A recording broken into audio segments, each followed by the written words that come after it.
Good day, fellow Blackidus!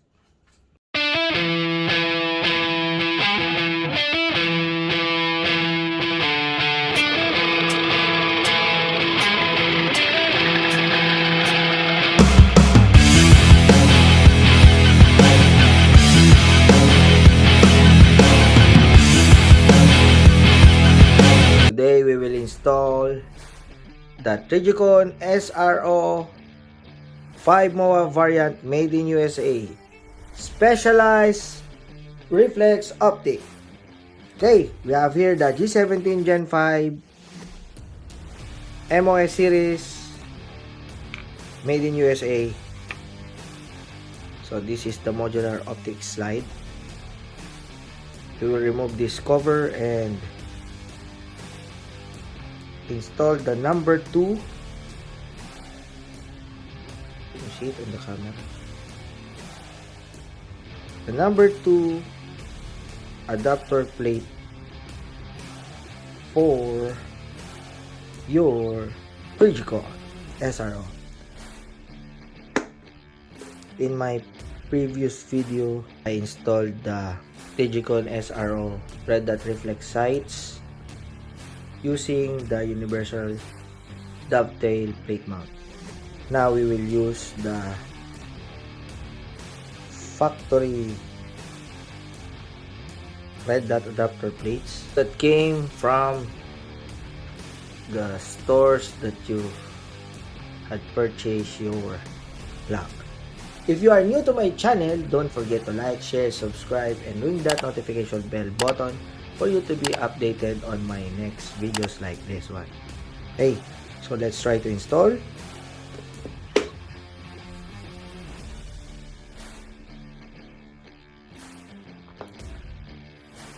But first, we will remove the slide plate cover using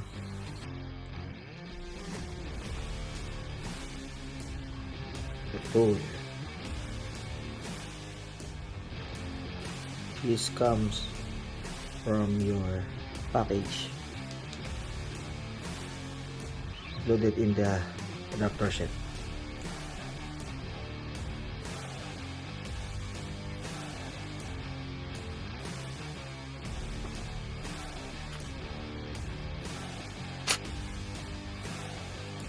So let's mount this.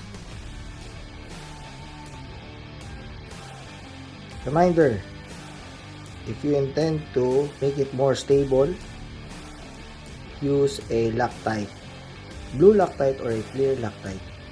Just give some little amount there on the threads as you screw it on the slide.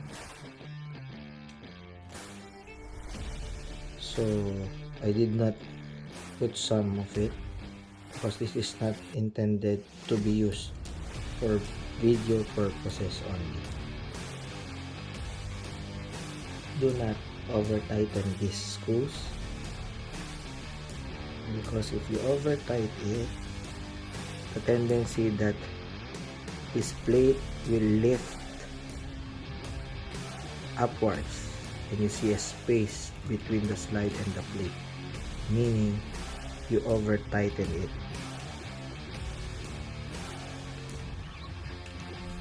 The adapter plate tends to bend because some of my fellow Blackitos and Black enthusiasts bring this here, and my man cave on that status bend adapter plates.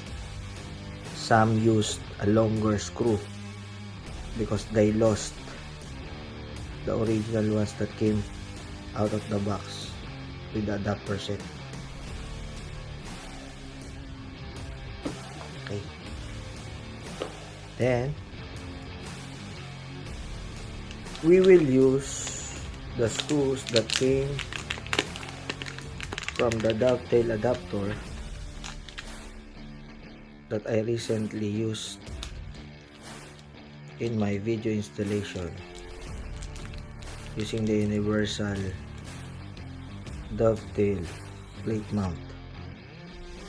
So let's try this. Trijicon SRO, be mounted using the number 2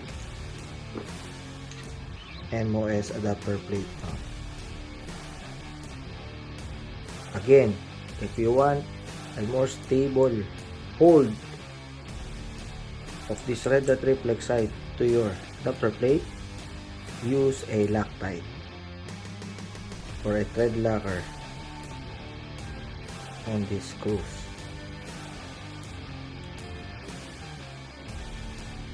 So it won't end up hitting your face as it moves to and fro.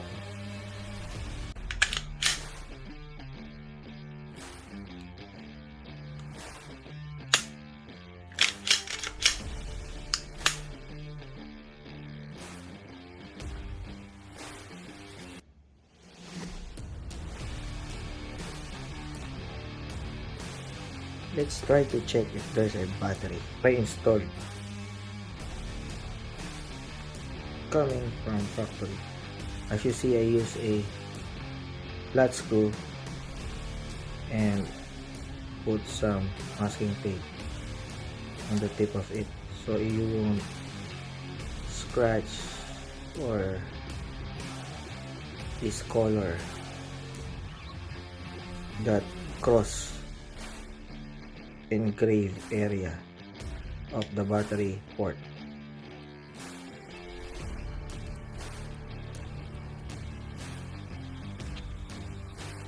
Not yet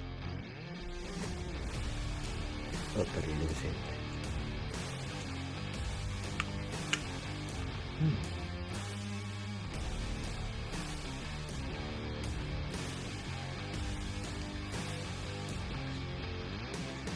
A few moments later.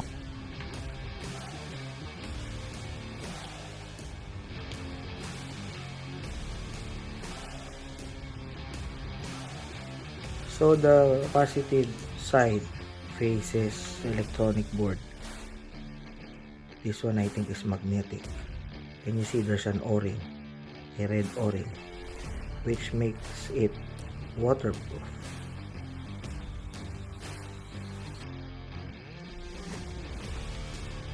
It has a strong magnet.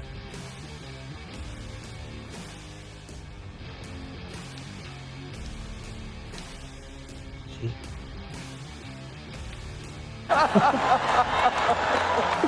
Oh, wow! So the negative side faces the electronic board. So the pre-installed CR2032 Energizer was already there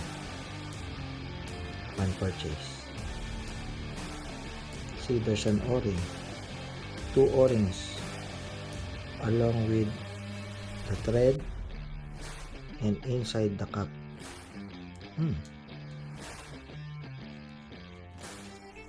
And magnetic.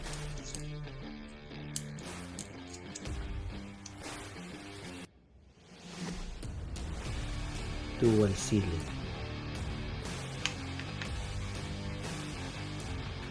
Let's try to install it back.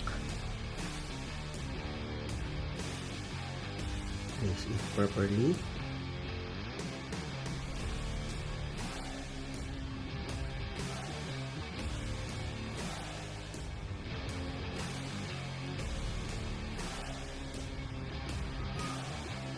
There you go. So let's try to open it. See the brightness.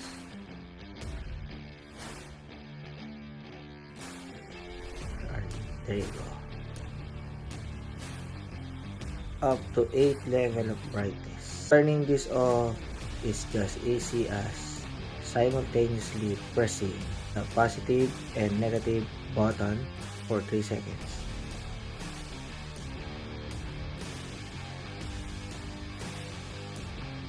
There you go. It's turned off. Turn it on. Left button, which is the positive.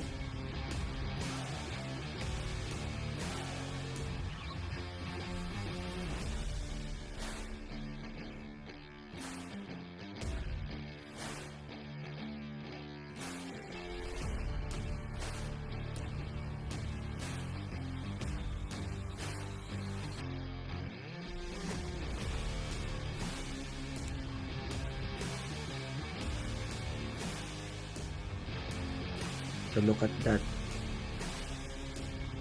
crisp dot.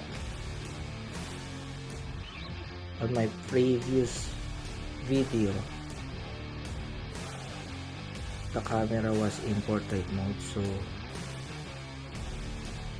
the real appearance of that red dot is not that good in the camera. But now, this is the exact size of it. Very crisp, no splattering of brightness, not like the red dots in the market, because this one is quite expensive than the other red dot reflex size available in the market. So this one is the latest from Trijicon. Can be used on pistol and can be used with your rifle and shotgun using the appropriate adapter plate mount. I hope I contributed again some installation guide and techniques and some recommendation for you to have an option whether to purchase or not this type of red dots. If you are not a technical person, better bring it to a gunsmith for them to install it for you, because as I have said earlier in my previous videos, if you will hammer it and accidentally you miss that hit like that and it slide to that area without the frame, of course, you'll break this area, the rear serration. That happened, I think, 4 times already to some of my fellow Plaquitos in Visayas and Mindanao, which is gunsmith are very hard to find, and some do not have the proper tool or the disassembly tool like this one for the rear side. If you want to purchase the rear disassembly tool, it is available in Glock Hub Philippines on their FB page. Call their number 0908-811-9122.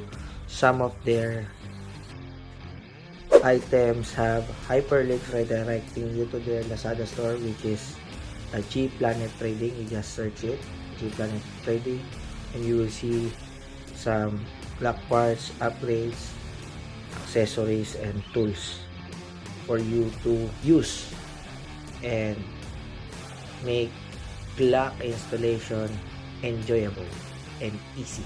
That's all, fellow Galitos. Thank you for watching.